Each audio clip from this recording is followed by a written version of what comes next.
Hi friends, good evening. നമുക്കാണെങ്കിൽ ഒരുപാട് ആകാംക്ഷപൂർവ്വം ഇരിക്കുന്ന ചില പ്രധാനപ്പെട്ട കാര്യങ്ങൾ പറയാനുണ്ട്. ഒരുപാട് സന്തോഷമുള്ള നിമിഷങ്ങൾ. പണം കിട്ടുന്നതോടുകൂടെ ശ്രീനിവാസൻ്റെ ജീവിതം തന്നെ മാറി മറിയാണ്. ഇനി അയാൾക്ക് ആ പണം കൊണ്ട് എന്ത് വേണേലും ചെയ്യാം. അതായത് ആ പണം കൊണ്ടുപോയിട്ട് ബാങ്കിൽ നിന്ന് അവർ ആധാരം തിരിച്ചെടുക്കാം, അല്ലെങ്കിൽ കൃഷിനെ തന്നെ സമ്മാനിക്കാം, കൃഷിന് വേണമെങ്കിൽ ബിസിനസ് തുടങ്ങാം, അങ്ങനെ ഒരുപാട് കാര്യങ്ങൾ. പക്ഷേ ധനലക്ഷ്മി എങ്ങനെ അറിഞ്ഞു കഴിഞ്ഞാൽ അവൾ ഉറപ്പായിട്ടും ഈ പണം തട്ടിയെടുക്കാൻ നോക്കും. മനോജിനെ എങ്ങനെയെങ്കിലും വരുത്തിയിട്ട് ഇവിടെ ഒരു ബിസിനസ് തുടങ്ങാനാണ് അവളുടെ പുതിയൊരു ഐഡിയ. പക്ഷേ ആ ഐഡിയ ഒന്നും വർക്കൗട്ട് ആകുമെന്ന് തോന്നുന്നില്ല. കാരണം ഇവളുടെ ഒരു പണത്തിൻ്റെ ആർത്തി കൺമണിക്കറിയാം. അതുകൊണ്ട് തന്നെ കൺമണി സമ്മതിക്കത്തില്ല. എന്തായാലും അതൊക്കെ നമുക്ക് നോക്കാം. പക്ഷേ ബലരാമൻ്റെ മാറ്റം എന്ന് പറയുന്നത് ഭയങ്കര മാറ്റമാണ്. നമ്മളെല്ലാവരും ആദ്യം ബലരാമനെ അണ്ടർ എസ്റ്റിമേറ്റ് ചെയ്തു, വെറുത്തു, തരം താഴ്ത്തി. ഒരാൾക്ക് ഇങ്ങനെയൊക്കെ മാറാൻ കഴിയുമോ എന്നൊക്കെ ഇങ്ങനെ ചിന്തിക്കുകയും ചെയ്തു. പക്ഷേ ലക്ഷ്യം മാർഗത്തെ സാധൂകരിക്കും, അങ്ങനെ കേട്ടിട്ടുണ്ടല്ലോ. അതുപോലെയാണ് ബലരാമനും.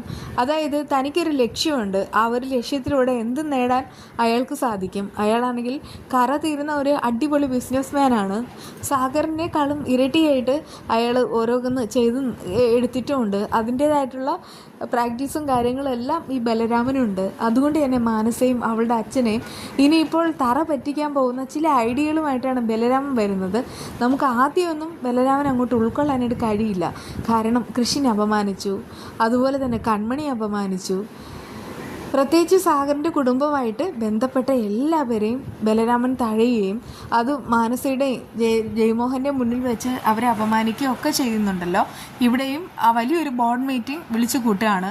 ഈ സമയത്ത് എന്തിനായിരിക്കും ഇങ്ങനെ ബലരാമൻ ഒരു ബോർഡ് മീറ്റിംഗ് വിളിച്ചു കൂട്ടുന്നതെന്ന് കൺമണിയും പിന്നെ ദേവജിയും മഹിബാലെല്ലാം ആലോചിക്കുന്നുണ്ട്. പക്ഷേ അതിൻ്റെ ഒരു ഗുട്ടൻസ് മാത്രം അവർക്കാർക്കും പിടി കിട്ടുന്നില്ല. സാഗറാണെങ്കിൽ എല്ലാ കാര്യങ്ങളും ആദ്യം ആലോചിക്കുന്നത് ദേവജിയോടാണ്.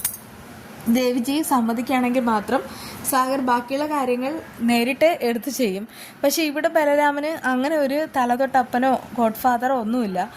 അതുകൊണ്ടൊക്കെ തന്നെ ബലരാമൻ്റെ മനസ്സിൽ എന്തായിരിക്കുമെന്ന് അവർക്കൊന്നും യാതൊരു നിശ്ചയവുമില്ല. എന്തായാലും കൺമണി ഈ ഒരു മീറ്റിങ്ങിൽ പൊരിക്കുമെന്ന് ബലരാമൻ പറഞ്ഞു കഴിഞ്ഞു. അതുകൊണ്ട് തന്നെ മാനസയ്ക്ക് ഇതിനേക്കാൾ സന്തോഷം വേറെയില്ല. അതേസമയം മീറ്റിംഗ് എല്ലാം നടക്കുകയാണ് കേട്ടോ. അവിടെയാണെങ്കിൽ എല്ലാവർക്കും ഇരിക്കാനായിട്ട് ചെയറുണ്ട്. സാധാരണ ഒരു മീറ്റിംഗ് നടക്കുന്ന സമയത്ത് അവരാണെങ്കിൽ ഏത് പൊസിഷനിലായാലും ശരി അവർ മീറ്റിങ്ങിൽ അവർക്കൊരു കസേര ഉണ്ടാവും, അല്ലെങ്കിൽ പിന്നെ എന്തെങ്കിലും അടിമത്തത്തിൽ ജീവിക്കണം. ഇതിപ്പോൾ കൺമണി അങ്ങനെയുള്ളൊരു പെൺകുട്ടിയല്ല. ആ ഒരു തരത്തിൽ ജീവിക്കുന്ന കൺമണിയെ ഇവിടെ ഒരു ബോർഡ് മീറ്റിംഗ് വിളിക്കുമ്പോൾ മാനസികയൊരു ശങ്കയുണ്ട്. കാരണം ഇപ്പോൾ അവൾക്ക് ചായ കൊടുക്കലാണ് ജോലി. അങ്ങനെയുള്ള അവൾ എന്തിന് ബോർഡ് മീറ്റിങ്ങിൽ വരണം? പക്ഷേ കൺമണിക്ക് എതിരായിട്ട് ഒരു തീരുമാനം എടുക്കാനാണെന്ന് ബലരാമൻ പറഞ്ഞു കഴിഞ്ഞു. ആ സമയത്ത് കൺമണിക്കും ടെൻഷനുണ്ട്. കൺമണി ഓരോ ചെയറിലായിട്ട് ഇരിക്കാൻ വരുമ്പോൾ അതെല്ലാം മാനസ ബ്ലോക്കാക്കാണ്. അതായത് ഒരു കാരണവശാലും കൺമണിയെ ഇരുത്തുന്നില്ല. അതും ബലരാമൻ്റെ നിർദ്ദേശപ്രകാരമാണ്. കൺമണി സത്യം പറഞ്ഞാൽ അവിടെ നാണം കെട്ട് ഉരുകയാണ് ചെയ്യുന്നത്. അങ്ങനെ ഒരു തീരുമാനം ബലരാമൻ പറയുന്നുണ്ട്. പക്ഷേ അത് നമുക്ക് പൂർണ്ണമായിട്ട് വരും ദിവസങ്ങളെ അറിയാനായിട്ട് സാധിക്കും. അത് കേട്ടിട്ട് ദേവജി എന്തായാലും തടയിടുകയാണ്. ആ സമയത്ത് ബലരാമൻ ചോദിക്കുന്നൊരു ചോദ്യമുണ്ട്. നിങ്ങൾ എന്താ ഈ ശ്രമിക്കുന്നത്? ഇത് നടത്തിയെടുക്കാനാണോ അതോ പൊളിച്ചെടുക്കാനാണോ എന്നൊക്കെ ചോദിക്കുകയാണ് കേട്ടോ. ഈ ഒരു സ്ഥാപനം ബലരാമനും കൂടെ നടത്തുന്നതുകൊണ്ട് അവർക്കാർക്കും ഒന്നും അങ്ങോട്ട് തിരിച്ച് പറയാനും കഴിയില്ല. മാനസി അവളുടെ അച്ഛനെ നോക്കുകൂത്തിയാവുന്ന സമയത്ത് ബലരാമൻ എല്ലാ കാര്യങ്ങളും നേരിട്ട് ചെയ്യുകയാണ് ചെയ്യുന്നത്. എന്തായാലും ബലരാമൻ കൺമണിക്കും എതിരായിട്ട് ഇപ്പോൾ എന്തെങ്കിലും ചെയ്താലും ശരി, അതെല്ലാം വരും കാലത്ത് ഈ മാനസയ്ക്ക് വലിയ തിരിച്ചടിയായിട്ട് വരാൻ പോവാണ്. ഇനിയിപ്പോൾ ഇങ്ങനെയാണ് കാര്യങ്ങൾ പോകുന്നതെങ്കിൽ അടുത്ത് ഈ അലിക എന്ന് പറയുന്ന സ്ഥാപനം ബലരാമൻ സാഗറിൻ്റെ പേരിൽ ആക്കുന്ന സമയത്ത് ഇപ്പോൾ കൺമണി എന്താണോ ജോലി ചെയ്യുന്നത് ആ ജോലി തന്നെ മാനസയ്ക്ക് നാളെ ഒരു ദിവസം ഇവിടെ ചെയ്യേണ്ടി വരും. മിക്കവാറും എല്ലാ സമ്പാദ്യവും നഷ്ടപ്പെട്ട് മാനസയും ജയമോഹനും തെരുവിലിറങ്ങുമ്പോൾ മാനസ മിക്കവാറും ഇവിടെ ചായ കൊടുക്കുന്ന ഒരാളായിട്ട് മാറും. അങ്ങനെ വരാനാണ് ചാൻസ്. അങ്ങനെയാണെങ്കിൽ ഇതൊരു കിടു തന്നെയായിരിക്കും. എന്തായാലും ഇവിടെ വിശേഷങ്ങൾ അവസാനിക്കുന്നില്ല. കൺമണിക്കും കൃഷിനും സാഗറിനും ഫാമിലിക്കും എല്ലാം അടിച്ചു പൊളിക്കാനുള്ള വക ബലരാമേട്ടൻ ഉണ്ടാക്കുന്നുണ്ട് കേട്ടോ. നമ്മുടെ വീഡിയോ എന്താണെന്ന് നോക്കിയാൽ ഇതിപ്പോൾ ഞാൻ ട്രിവാൻഡ്രം ലുലു മോളിൽ പോയ സമയത്ത് ഞാൻ ചിക്കൻ മേടിക്കാൻ പോയതാണ്. ചിക്കൻ എന്ന് പറഞ്ഞാൽ ഇവിടെ സത്യം പറഞ്ഞാൽ ഞാൻ പറഞ്ഞല്ലോ വലിയ ഓണാഘോഷമൊന്നുമില്ല. പക്ഷേ ചിക്കൻ മേടിച്ചിട്ട് വെക്കാമെന്ന് പറഞ്ഞ സമയത്ത് സന്തോഷമായി. അതായത് നമുക്ക് ഇങ്ങനെ ചിക്കൻ വെച്ച സമയത്ത് നമുക്ക് 3 ദിവസമല്ല മീൻ മേടിക്കണ്ട.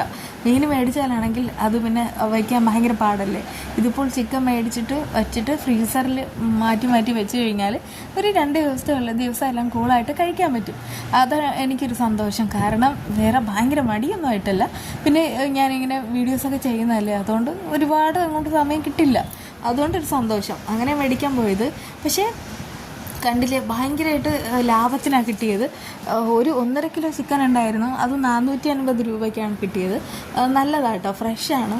ഇവിടെ മട്ടനും ബീഫും ചിക്കനും എല്ലാം ഉണ്ട് കേട്ടോ, എല്ലാം ഉണ്ട്. പോർക്കും എല്ലാം ഉണ്ട്. അതുപോലെ തന്നെ ഫിഷുണ്ട്. അതിൻ്റെ വിലയും കാര്യങ്ങളെല്ലാം കൊടുത്തിരിക്കും. പോകുന്നവർക്ക് അറിയാമല്ലോ എല്ലാ കാര്യങ്ങളും. പിന്നെ പ്രത്യേകിച്ച് ഈ അരപ്പെല്ലാം മാഗ്നറ്റ് ചെയ്ത് വെച്ചിരിക്കുന്നതുകൊണ്ട് അത് എടുത്താൽ പെട്ടെന്ന് വീട്ടിൽ കൊണ്ടുപോയി വെക്കുകയും ചെയ്യാം. ഈ ജോലിക്കൊക്കെ പോകുന്നവർക്ക് ഇത് ഭയങ്കരമായിട്ട് സിമ്പിളായിട്ട് തോന്നും. അതെ, വളരെ സിമ്പിൾ തന്നെയാണ്. പിന്നെ നമുക്ക് അല്ലാതെ കട്ട് ചെയ്ത് വെച്ചിരിക്കുന്നത് എടുക്കാൻ കഴിയും. അതായത് അരപ്പിടാത്തത് നമുക്ക് ഇഷ്ടത്തിന് വീട്ടിൽ കൊണ്ടുപോയി ഒന്നുകൂടെ ക്ലീൻ ആക്കിയിട്ട്, അതായത് വാഷ് ചെയ്തിട്ട് നമുക്ക് അരപ്പിട്ട് നമുക്ക് തന്നെ കുക്ക് ചെയ്യാനായിട്ട് കഴിയും. ഇത് ഒരു കണക്കിന് ജോലിക്കാർക്കൊക്കെ നല്ലത് കേട്ടോ. അത് കാന്താരി ചിക്കനൊക്കെ എന്ന് പറയുന്നത് 1 കിലോ 490 രൂപയാണ്. അത് മാഗ്നറ്റ് ചെയ്ത് വെച്ചതുകൊണ്ടാണ് ഇത്രയേറെ വില. എന്തായാലും വളരെ സിമ്പിളാണ്. നമുക്ക് വിശേഷങ്ങൾ തീരുന്നില്ല കേട്ടോ. വീണ്ടും കാണാം. ബൈ.